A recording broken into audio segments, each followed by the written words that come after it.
آشفته در خانه خانه ویرانه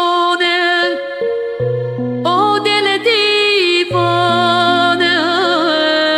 ای چشم انتظاری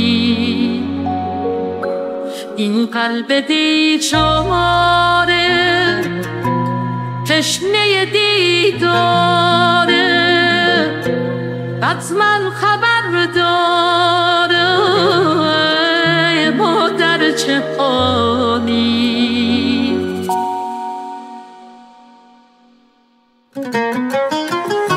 بیارم بگید خوب من محبوب من آخه با تو من چه کردم. بیارم بگید بی کسم دل واپسم بیام دار تو بیاردم. بیارم بگید بستشه دیگه وقتشه بیام تا